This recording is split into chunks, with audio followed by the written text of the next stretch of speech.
цэвэр сургаан тойл дээр үлүүдээ хөлтрэг нэм яг юугаар тайлбарлахаар зэрэг хөлт өрх гэсэн үг юм байл л дээ.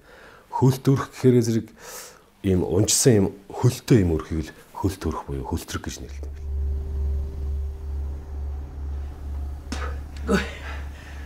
Чи яасан хурдан тавьдаг зэлгүй. Чи хүн бай чинээ тоосонгүй шүү. Зохиолын манай Болормаагч бичсэн л дээ. Болормаагч өөрөө хөлтрэг гэж ийм нэрийг өгсөн. Тэгээд энэ нөгөө утгаараа манай юун дээр болохоор ийм хөшиг хаалт гэсэн тийм утгаар л өгсөн нэр л дээ. Хичээдээр аавгаа хоёр биш байна. Муухай ардгар юм бэ. Юу юм бурхан минь. Гэ та ярьчдаа юугаа хараад байгаа юм бэ?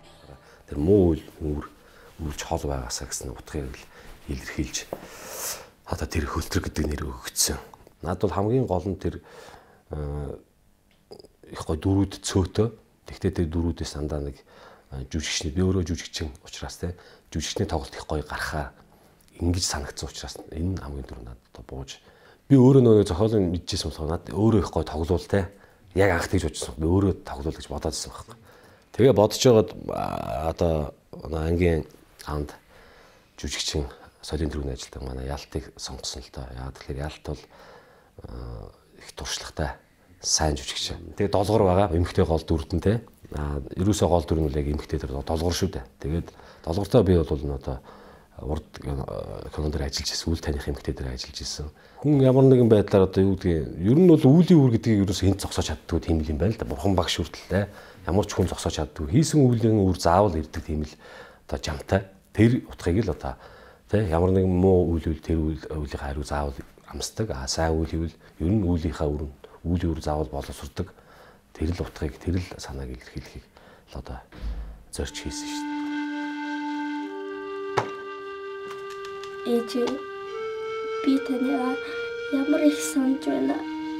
Ээжээ. Ер нь л яг төрөл жанрууд бол би яг одоо яг тэр энэ гэж хэлэх нь бол хайшин дээ. Ер нь бол аимшигын кино гэж бас ойлгож болно шүү дээ. Аимшигын. Энэ бол тухайн үзэж байгаа үзэгчийн л одоо нээлттэй эрхийн л асуудал байх л та. Тэгэл янз янзаар л яригч хэлж байгаа.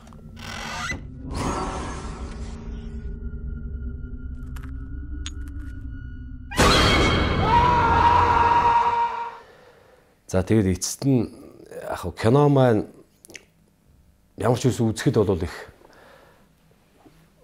арай өөр өнцгөөс харсан. Зураг авалт нь арай сонирхолтой төвшөнд хийгдсэн. За зураглаач, гэрэл тавилт, жүжигчдийн тоглолтын хувьд бол одоо их сонирхолтойгоор хийгдэж чадсан ийм кино байгаа. Тэгээд эцсийн тэмүүлтийг бол одоо мэдээж үзэгч болоо өөрсдөө өгнө. За ингээд үзэгч та бүхнийгээ Mie Цэгийн сайтаас бид бүхний уран бүтээлийг яг албан ёсны эрхтэйгээр хүлээж авч үзхийг хүсэж байна.